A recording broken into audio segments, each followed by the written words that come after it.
Hi everyone, I'm Russ, Mark, and this is a spirited endeavor. Prime in the Pump edition. That's right. All right, so this is number 3 in our series where we're focusing on a single distillery, and this is Kilchoman. That's right.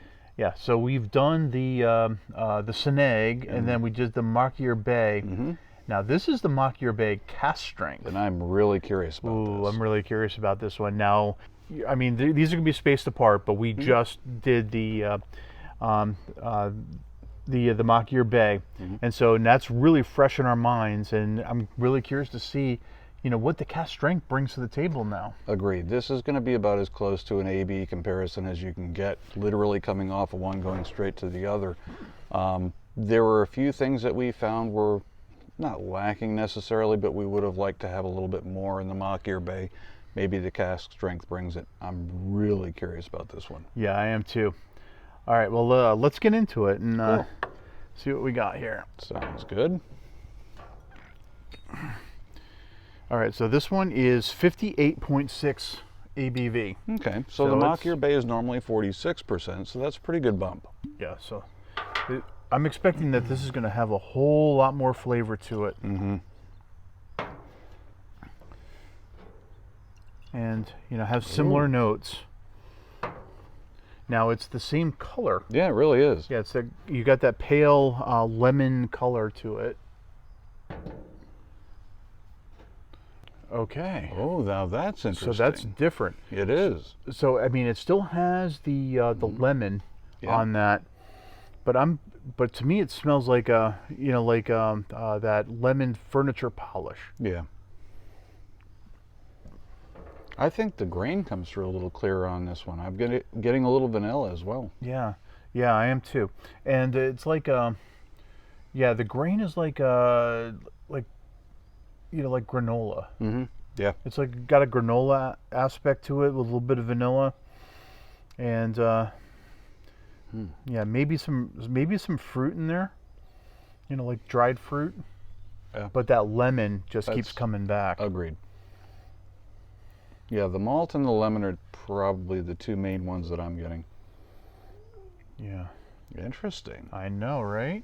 So I mean, and what's nice about this is, even though it has a much higher ABV, I'm not getting that ethanol. No, not at all. On there. This yeah, is, on the nose, I wouldn't know that. I could put my nose right into Yeah. this glass, and I'm not getting that vapor. Agreed. All right. Interesting. Cheers. Cheers. Wow. That is a different animal. That is a very different animal. So it's spicier. Like the other one had a nice little spice to it, but it was like baking spices, Yeah. cinnamon, and a little bit it was very peaty. This is peppery. This is. is like chili pepper. Yeah, it really is. Peppery is perfect description for it. A lot of similar notes to it though. Again, getting the grain, the malt, a little bit of vanilla to it. Definitely getting the citrus note that I was getting on the regular Machir Bay. Yeah, that citrus seems to be kind of a through line with the ones we've tried so far. We had like a lemon peel, and then this one is more like lemon juice, but like concentrated. Agreed. Little tannic, Yeah. just a little bit. Yeah, so that tannic note that we got on the Machir Bay, we've got it here too. Yeah. I will say though, the peat seems to be cranked up just a bit on this one by comparison. Not especially smoky, but it's there. But yeah, it stays with the typical flavors that we found with Kilchoman, where it tends to be lighter in mood than some of the other Islas. Personally, I like the spice. The second sip, that kind of gets pushed to the back a little bit, and I get a bit more of that grainy note, that malty note, some of that vanilla, some of that I don't know, like also like vanilla wafer almost for me. Yeah, well, you know what it is? There's still a shortbread Yeah. cookie note in there. Yep, there really That is. plays with the vanilla. It's vanilla, and you get that citrus in there. Yeah. So it's like almost like those lemon cookies that you get that have the dusted sugar on them. That are really kind of get you back here. Yes. Yep. No, absolutely. That's a really good description for this.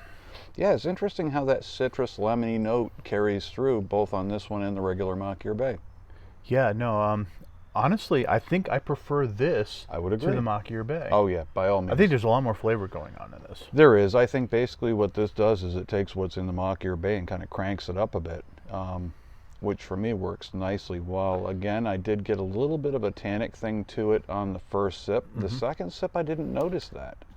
Yeah, it sort of mellowed it out. And I think yeah. the first sip kind of taught you how to drink it. Agreed. You know, you had to kind of understand where the flavors are, and then the second sip you could really get into them and kind of dive a little deeper into it. Yeah. Well, while it was subtle on the nose as far as the alcohol is concerned, it was certainly present on the palate with that first sip. But once you get acclimated to that second sip is a lot nicer, in my opinion, and you get a little bit more out of it.